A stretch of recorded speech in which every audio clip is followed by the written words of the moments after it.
Hello viewers. तो इस video में हम स्टार्ट करते हैं एक्सरसाइज 5.2 क्वेश्चन नंबर 3 का थर्ड। अभी तक हम क्वेश्चन 1, 2, 3 के फर्स्ट सेकेंड क्वेश्चंस कर चुके हैं। फॉर दैट आप आगे वाले वीडियोस देख सकते हो। यहाँ पे हम स्टार्ट करेंगे find the values for this boxes. तो हम यहाँ पे आपको पता था हमने nth वाला जनरल फार्मूला पढ़ चुके हैं, that is a n is equals to A plus N minus one into d. ये फार्मूला यूज़ करके हम दोनों वैल्यूज़ को फाइंड करेंगे। सो फर्स्ट ऑफ ऑल यहाँ पे फर्स्ट टर्म गिवन है, दैट इज़ a1 और a इज़ इक्वल्स टू 5। सो ये हो जाएगा सीरीज़ का सेकेंड टर्म, ये हो जाएगा उसका third term and this is the fourth term. So यहाँ पे आप लिख दोगे that is a4 is equals to, ये मिक्स फ्रैक्शन है तो उसको हम सिंपल फ्रैक्शन में कन्वर्ट करेंगे। सो दिस इज़ 9 2 ज़ा 18, 18 plus 1 19। So this is 19 divide by 2, ये है उसका fourth term.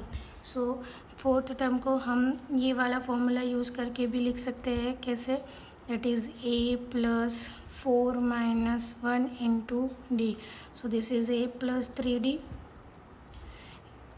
19 divide by 2 is equals to a plus 3d। ये हो जाएगा हमारा इक्वेशन नंबर 1। सो यहाँ पे हम a का वैल्यू जो हमारे पास ऑलरेडी है विच इज़ 5, वो आप रख सकते हो। That is 19 divide by 2 is equals to 5 plus 3d, 5 plus 3d। So this is nothing but the simple form of equation. So उसको हम सॉल्व करना स्टार्ट करेंगे। -5 is equals to 3d। So यहाँ पे हमको उसका एलसीएम लेना पड़ेगा। सो 2 इज़ द एलसीएम। तो यहाँ पे 1 से मल्टीप्लाई होगा, यहाँ पे 2 से मल्टीप्लाई होगा। Clear? So this is 19 divide by 2, 19 minus 5 2 ज़ा 10, 19 minus 10 divide by 2 is equals to 3d, which is therefore 19 minus 10 हो जाएगा 9 divide by 2 is equals to 3d। So यहाँ पे ये चीज़ मल्टीप्लिकेशन में है तो यहाँ पे आएगा तो क्या हो जाएगा? Division. So this is 9 divide by 2 into 3 is equals to d। So 3 3 ज़ा 9। So therefore 3 divide by 2 is the difference. Okay, तो कॉमन डिफरेंस यहाँ पे हो जाएगा 3 डिवाइड बाई 2। क्लियर? सो यहाँ पे हमको कॉमन डिफरेंस मिल गया है। Now we can easily find the values of second and third term. So second term हमारा हो जाएगा a2 is equals to a1 plus d. Okay, so first term था हमारे पास 5, कॉमन डिफरेंस आया था 3 बाई 2।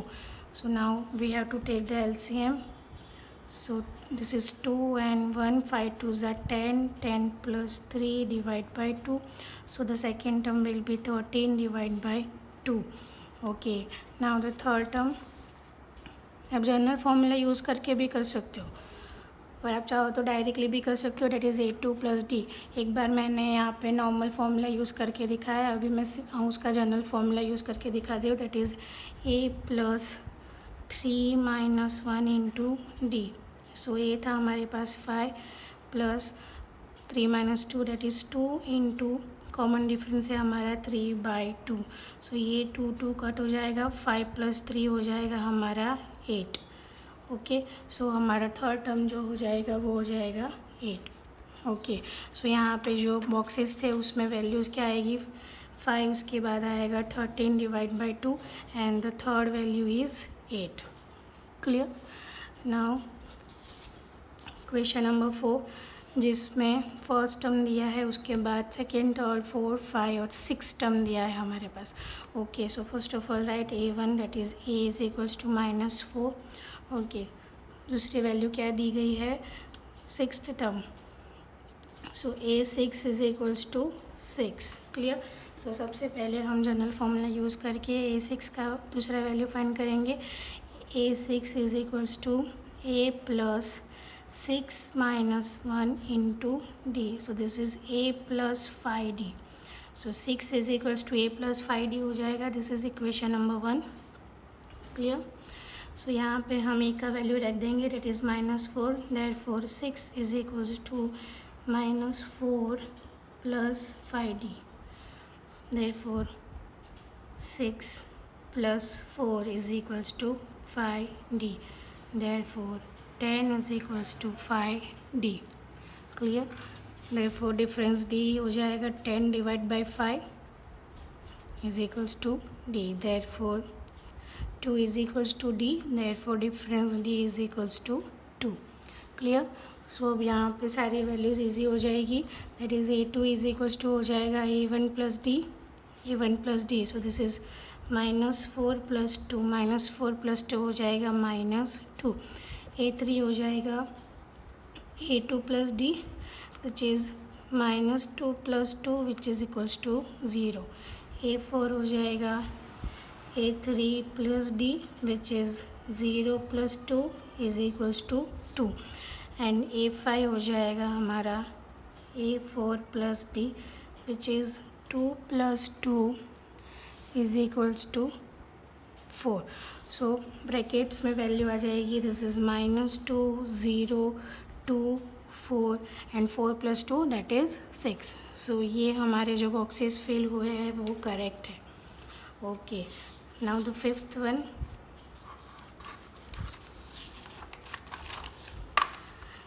यहाँ पे हमारे पास फर्स्ट टर्म मिसिंग है. जो हमने सेकेंड वाले क्वेश्चन में भी ऐसा किया था कि हमारे पास फर्स्ट टर्म मिसिंग था, तो हमने ये दो वैल्यू को यूज़ करके दो इक्वेशंस बनाए थे. दोनों इक्वेशंस को सॉल्व करने के बाद हमको डिफरेंस मिला था और वो डिफरेंस का यूज़ किसी एक इक्वेशन में रख के हमने फर्स्ट टर्म फाइंड किया था. तो यहाँ पे भी हम वही चीज़ करेंगे. That is a2 is equals to यहाँ पे दिया है 38 and this is 3 4 5 6. that is a6 is given -22. clear? so यहाँ पे a2 का वैल्यू हो जाएगा a plus D and a6 हो जाएगा हमारे पास a plus 6 minus 1 into D that is a plus 5d. ये हो जाएगा इक्वेशन नंबर 1. ये हो जाएगा equation number 2. Now let us just solve this equation. a plus 5d is equals to -22. a plus d is equals to 38. आप दोनों में से किसी भी एक इक्वेशन को ऊपर रख सकते हो, उसमें कोई प्रॉब्लम नहीं होगा. So plus a minus a cancel हो जाएगा. 5d minus D etch is 4d. Minus minus हो जाएगा plus. 8 plus 2 10 0 1 carry. 3 plus 2 5 and this is 6 -6. Therefore difference d is equals to हो जाएगा -60 divide by 4. Therefore d is equals to -15. Okay, so ये हो गया हमारा डिफरेंस. अब हम किसी भी एक इक्वेशन में रखेंगे उसका value that is from 1 38 is equals to a plus d. Therefore 38 is equals to a plus -15. clear? therefore 38 minus इस तरफ आएगा तो प्लस हो जाएगा. Plus 15 is equals to a. therefore इन दोनों का एडिशन हो जाएगा. 8 प्लस 5 13 3 1 carry. 3 plus 2 53 is equals to a. therefore the first term that is a is equals to हो जाएगा 53. नाउ the third term that is a3 is equals to हो जाएगा a2 plus d that is 38 plus -15. So this is 38 minus 15 plus minus minus 38 minus 15. So the value will be 8 minus 5 3 3 minus 1 2. Now further we have to find the a4 and a5 जो आप मेरे को comment box में लिख के बताओगे. Clear? a4 और a5 का वैल्यू आप फाइंड करके मुझे कमेंट बॉक्स में लिख के बताओगे. Okay, now start with the question number 4. Which term of this AP is 78. Okay, so यहाँ पे आप कंफ्यूज मत होना. 78 वो किसी एक टर्म का वैल्यू है. जैसे यहाँ पे सेकेंड टर्म का एक वैल्यू है 8, वैसे ही 78 कौन सी टर्म है वो हमको फाइंड करना है. So we have to find the n. ये हमारा जो वैल्यू है वो किसका वैल्यू है? an का. an is equals to 78. मतलब वो कौन सी ऐसी टर्म है जो 78 है. Clear? Okay, so first of all जो चीज़ हमारे पास गिवन है वो हम लिख देंगे. फर्स्ट टर्म है हमारा 3. The common difference D is 8 minus 7 which is 8 minus 3 is equals to 5. Clear. And हमारे पास पता नहीं. ओके, सो फॉर्मूला यूज़ करेंगे. A N is equals to A plus N minus 1 into D. First term is given 3 plus N minus 1 हमको पता नहीं है and the common difference is 5. A N का वैल्यू गिवन है that is 78. Therefore 78 minus 3 is equals to 5n minus 5. Clear? Therefore, this is 75 plus 5 is equals to 5n. So, this is 75 plus 5, 80 is equals to 5n.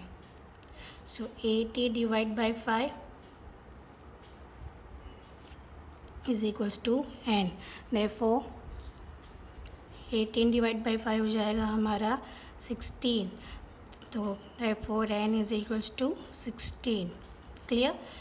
तो इस particular AP का 16th term क्या बनेगा 78. Is that clear for everyone. हमेशा याद रखना ये दो चीज़ों में हमेशा कन्फ्यूजन होता है. What is a n, what is N.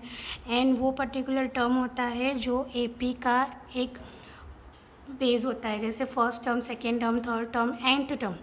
और ये ए एन जो होता है वो उसका पर्टिकुलर वैल्यू होता है. जैसे यहाँ पे 4 है, फोर्थ टर्म का वैल्यू है हमारे पास 18.